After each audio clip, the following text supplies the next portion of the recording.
Welcome to accounts classes. Today I will discuss with you second topic of capital and revenue. In this video I will discuss with you about the revenue expenditure. Okay, let's start.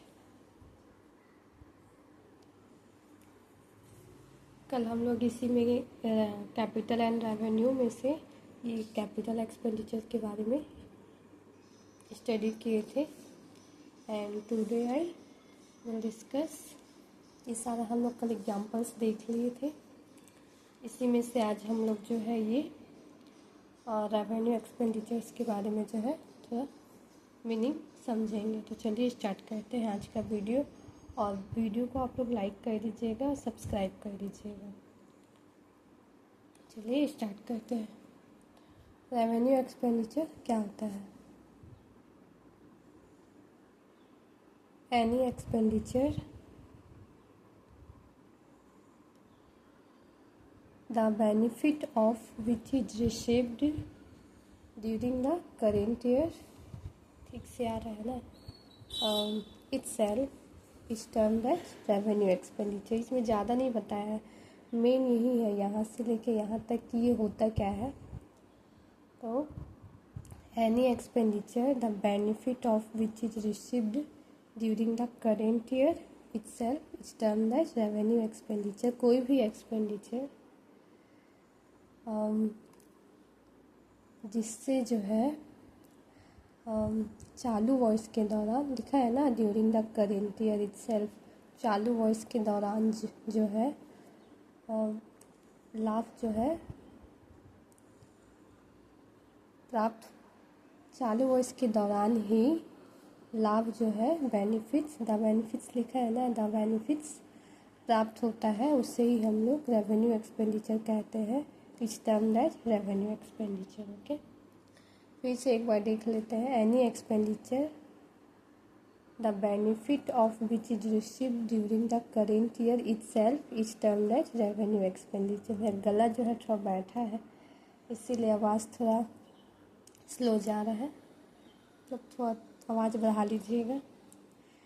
Any expenditure the benefit of which is received during the current year itself is termed as revenue expenditure.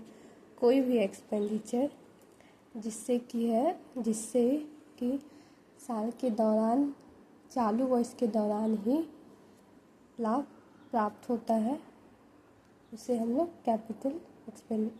Revenue expenditure कहते हैं। आगे देखते हैं। As such all the revenue expenditure are debited to trading and profit and loss account.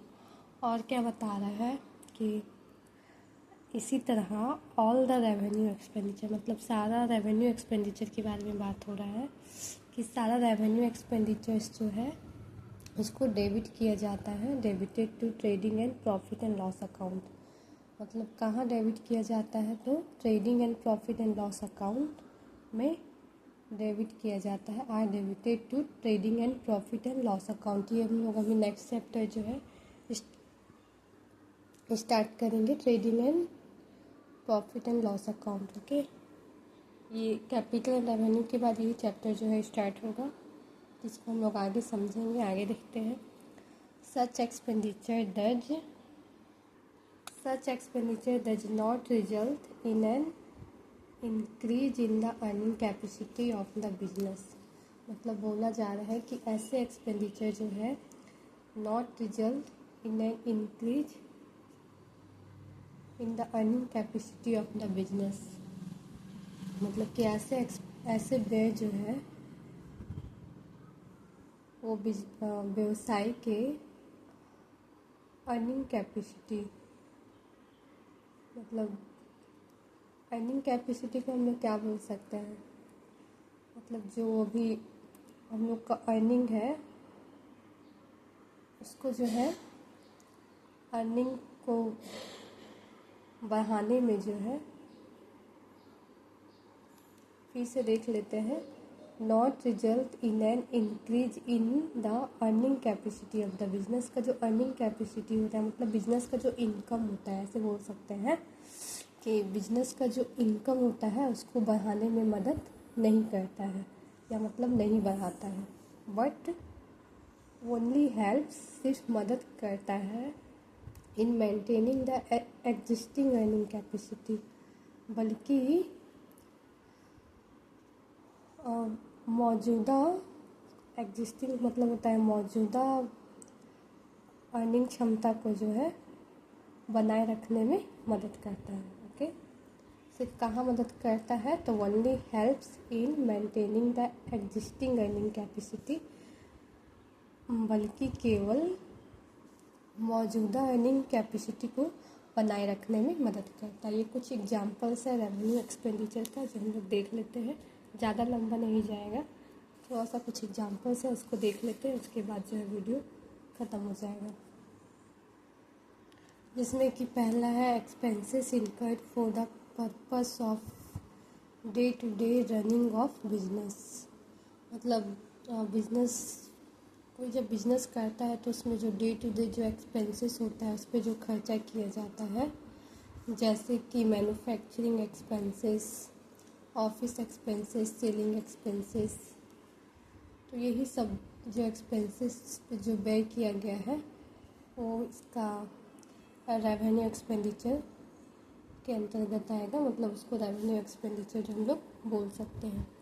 ऐसे question में दे देगा कि विच is revenue expenditure and which is capital expenditure, तो उस समय हम लोग को आइडेंटिफाई करना होगा। तो हम लोग ऐसे ही समझेंगे कि जो डे टू डे का रनिंग ऑफ द बिजनेस का जो एक्सपेंसेस होता है वो जो है रेवेन्यू एक्सपेंडिचर में आता है। तो यहाँ बताया जा रहा है कि expenses incurred for the purpose of day to day running of business, जैसे कि manufacturing expenses, office expenses, selling expenses, तो ये सारा रेवेन्यू एक्सपेंडिचर में जो है आएगा। नेक्स्ट एग्जांपल देखते हैं। Expenses incurred on the ordinary repairs and maintenance of fixed assets, white washing of building. मतलब कि किस पे व्यय किया गया है तो ऑर्डिनरी रिपेयर्स जो होता है वो, और मेंटेनेंस ऑफ फिक्स्ड एसेट्स, मतलब फिक्स्ड एसेट्स जो होता है ना, एसेट, बिल्डिंग और फर्नीचर, तो उसका जब मेंटेनेंस करवाते हैं वो सारा रेवेन्यू एक्सपेंडिचर में आएगा।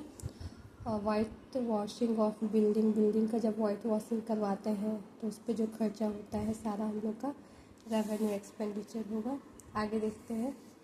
Payment for goods purchased for resale, मतलब हम लोग जो गुड्स जो परचेज किए थे उसका पेमेंट किया गया है फॉर रीसेल के लिए। रीसेल मतलब दोबारा जब उसको सेल किया गया तो उस पर जो पेमेंट होगा वो भी हम लोग का रेवेन्यू एक्सपेंडिचर होगा। आगे देखते हैं depreciation on fixed assets, fixed assets पे डिप्रिसिएशन चार्ज होता है तो वो भी रेवेन्यू एक्सपेंडिचर के अंतर्गत आएगा। ये देखते हैं purchase of raw materials for converting it into finish goods. Purchase of raw materials for converting it into finish goods. Raw materials purchase किया जाता है ना, और उसको कन्वर्टेड किया जाता है फिनिश गुड्स में, तो इस पर जो एक्सपेंस किया जाएगा वो भी रेवेन्यू एक्सपेंडिचर होगा। आगे देखते हैं। Interest and loan and interest on capital for the period after the assets is put to use, means assets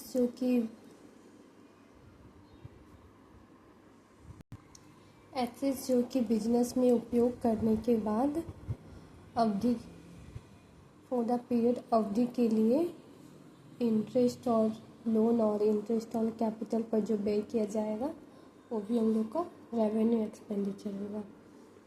interest on loan and interest on capital for the period after the assets is put to use, मतलब business में उपयोग में रखने के बाद जो है for the period कौन कौन सा है तो इंटरेस्ट ऑन लोन और इंटरेस्ट ऑन कैपिटल अवधि के लिए जिस पे जो व्यय होगा वो भी हम लोग का ये रेवेन्यू एक्सपेंडिचर होगा।